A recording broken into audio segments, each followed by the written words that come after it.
자, 안녕하세요. 성우형 세무사입니다. 부가치세 신고를 하고 계시죠? 그러니까 지금 이번 부가치세 신고는 2022년 2기 확정 신고고요.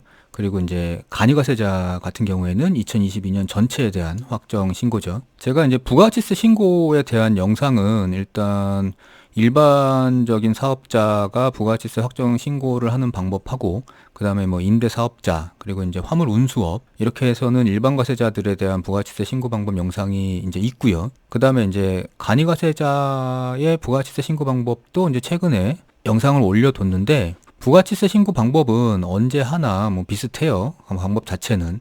근데 이제 시기별로 유의를 해야 되는 사항들이 분명히 있거든요. 그래서 이제 오늘은 2022년 2기 확정 신고, 그러니까 23년 1월 25일까지 해야 되는 부가치세 신고에 있어서 조금 몇 가지 알고 계셔야 될 것들이 있어서 말씀을 좀 드리려고 하는 거고요. 그래서 이제 지금부터 신고하시기 전에 이제 알고 계시면 좋을 것 같은 거 몇 가지만 짧게 설명을 좀 드릴게요. 일단 첫 번째는 신고 기한이 연장됐죠. 원래는 지금 1월 25일까지 신고인데 중간에 설 연휴가 껴있기 때문에 이틀이 연장이 됐어요. 그래서 이제 1월 27일까지 신고를 하시면 됩니다. 두 번째는 이제 부가치세 신고하실 때, 그러니까 종합소득세 신고도 그렇고요. 부가치세 신고도 그렇고, 그 신고 화면에 있는 신고도움 서비스 메뉴를 한 번씩은 꼭 들어가 보세요. 그럼 거기에 이제 여러 가지 정보가 있을 수 있거든요. 그러니까 물론 없는 분도 있어요. 그러니까 소규모 사업자나 간이과세자 같은 경우에는 없는 경우도 있는데, 있는 경우에는 도움이 될 수 있으니까 한 번씩은 확인을 좀 해보세요. 거기 보면 이제 최근에 한 2년치 내 부가치세 신고 현황, 내가 부가치세 신고했을 때 매출 중에 신용카드나 현금 영수증 발행 매출의 비중, 뭐 이런 것들 들어가 있거든요. 그래서 이제 한 번씩은 그걸 보고 참고를 해가지고 신고를 하셨으면 좋겠습니다. 그리고 이제 신고하실 때 내용인데, 그 신고를 하시다 보면 공제받지 못할 매입세액 명세서 작성을 건너뛰시는 분들이 간혹 있어요. 이건 뭐냐면 세금 계산서 등을 수령했는데 그 매입세액 불공제 사유에 해당되면 그거를 매입세액으로 공제를 받으면 안 되거든요. 그러면 이제 세금 계산서 합계표에는 작성을 해놓고 공제받지 못할 매입세액 명세서에서 그거를 제외시켜야 되거든요. 그래서 이제 신고하실 때 보면 첫 번째 화면에 그 서식 선택하는 란에 보시면 여기 있어요. 공제받지 못할 매입세액 명세서 여기 있거든요. 그래서 요거 선택하시고 작성을 꼭 하시기를 바랍니다. 그리고 이제 신고를 하실 때 그 신용카드를 사용한 매출이 있으신 분들이 있고요. 사업에 따라서 특히 자영업 하시는 분들은 신용카드 매출이 많죠. 그리고 이제 세금 계산서도 발행하는 매출이 동시에 있으신 분들이 있거든요. 근데 이제 그 와중에 보면 신용카드도 발행했는데 동시에 같은 건에 대해서 세금 계산서를 중복해서 발행하는 경우들이 종종 있어요. 근데 중복해서 발행한 세금계산서는 매출에서 제외를 시켜줘야 되죠. 안 그러면 중복으로 매출이 잡히기 때문에. 그래서 이제 신고를 하시다 보면은 이제 화면에 보면 이런 거 있잖아요.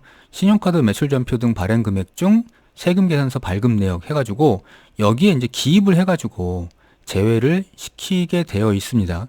그래서 이제 요 기입도 꼭 하고 넘어가시기를 바라고요. 그리고 이제 요번 신고부터 적용된 게 있죠. 이거 부가치세 신고할 때 전자세금 계산서 발행 세액 공제 해가지고 세금 계산서를 전자적으로 발행하면 그 발행 건당 200원씩 세액을 공제해줘요. 물론 이제 연간 100만 원 한도가 있긴 하지만 금액적으로 전자세금 계산서를 많이 발행하시는 분들은 클 수 있기 때문에 요것도 신경을 써가지고 공제를 받으셨으면 좋겠고요.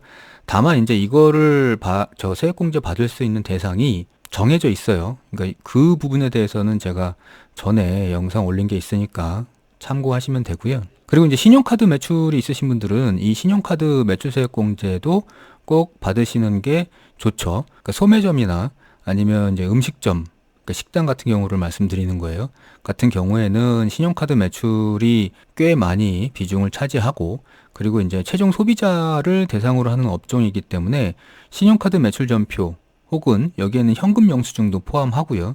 이 발급 매출에 대해서 발행 금액에 대해서 이제 1.3%를 매출세액에서 공제하기 때문에 그 금액도 꽤 클 수 있거든요.